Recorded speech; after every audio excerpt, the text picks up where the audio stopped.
All right, what's up everybody? My name is Justin and welcome back to another episode of Whiskey Tears. Today, I've got a brand new bottle for 2025. Today, I've got the Penelope Architect,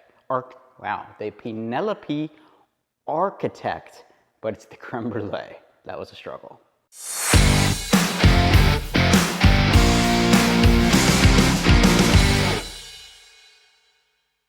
Okay, so the Penelope Architect Crème Brulee coming in at 110 proof, finished in French oak staves. I'm not historically a huge French oak stave person, but we'll see how this one, like I said, 110 proof. It says it is a complex stave, aged 5 years old, and they partnered with some barrel making company out of France to get the French oak stave. So I'm excited to try it today. Let's go ahead and pop the top, get the nosing straight out of the bottle. All right, says it's creme brulee. Will that be what we get out of this?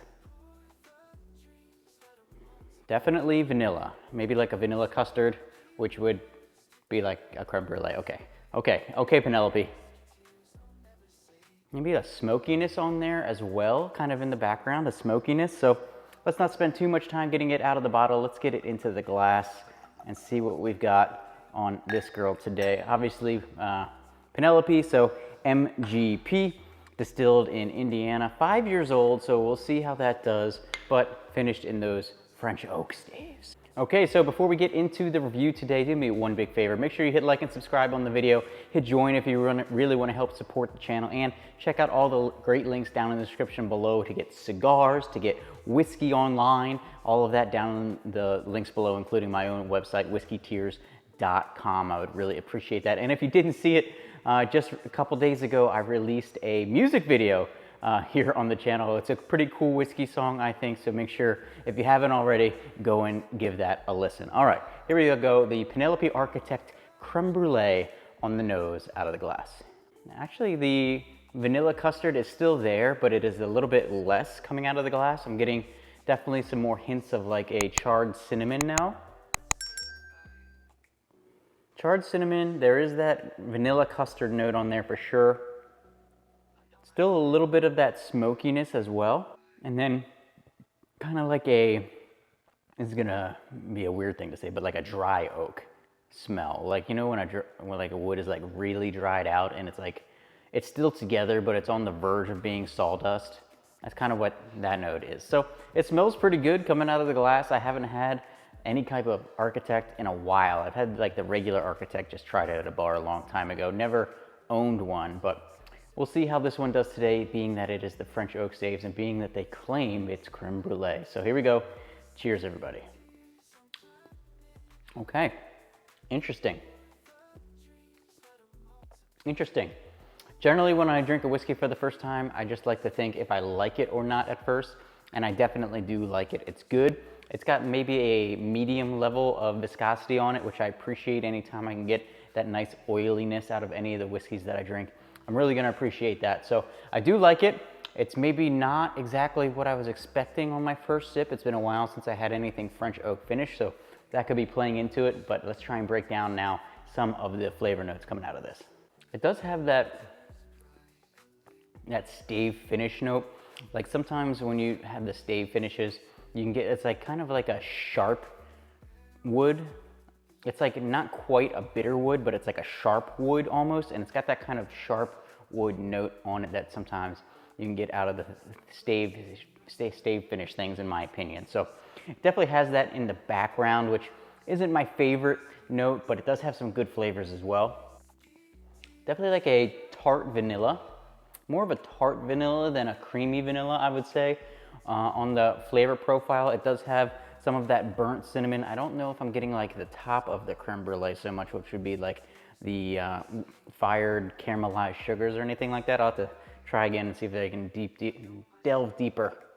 Yeah, I wouldn't say I'm getting the top portion of a creme brulee at all. I'm not getting that caramelized sugars on the top. Definitely has the underlying like vanilla custard, but it's more of a tart custard for me than like that silky creamy custard.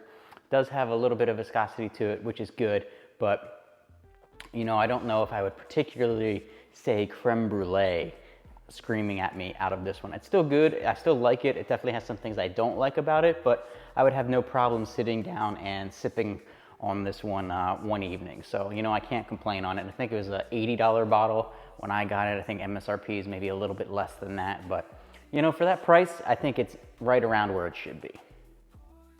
Now that time I got a little bit more of that creaminess. So I don't know, I think maybe it's the like kind of sharp woodiness from the staves sometimes overpowers that vanilla creaminess, that vanilla custardiness that the flavors are trying to get through there. So I think it's a little bit fighting against itself back and forth, but it's still good. I still like it. So we're gonna go ahead and rate this thing today on the tier system. If you guys are new here, this is how I rate everything on the channel, and there's kind of tiers within tiers, and you know, it's all subject to my own personal likes and flavors and profiles and all that, but I've done several hundred bottles at this point, so take it or leave it for what it's worth. Let's do one last sip and officially rate the Penelope Architect, why can't I say these words today? The Penelope Architect Crème Brulee on the tier system.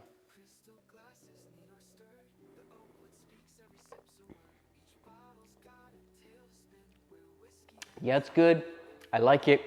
I don't think it's anything overly special. I think it's got some really nice attributes, and I think it's got some attributes that are pulling it down a little bit. So for me, officially today, it's gonna go B tier. It's gonna go B tier on my tier list today, probably higher B tier than lower B tier, but I don't think it's doing anything special enough to put it up into the A, or definitely not the S, but it's definitely better than just, you know, an average, you know, C tier type run-of-the-mill whiskey. So hey, not upset that I have it. It's gonna be a nice one to sit there and sip on sometimes when I pick something off the shelf in the future, rather than standing here in my kitchen. So if you wanna see all that, especially once we get into the whiskey room in the future, make sure you hit like and subscribe. I appreciate you all watching. Make sure you check out that music video, and I'll see you for your next drink. Hey guys, sorry to interrupt this video, but I'm so excited to announce my new partnership with Cigar Page. If you guys are into cigars at all, check out the link down in the description below for Cigar Page. They have the best deals on cigars in the entire world on the internet, and it's always free shipping. Go ahead, go over there, get yourself a Perdomo Champagne 10th anniversary, get the Perdomo 20th anniversary, or get one of my recent favorites. This is the Drew Estate Undercrown 10. This thing is amazing. I appreciate your support. Make sure you check out Cigar Page down in the link below.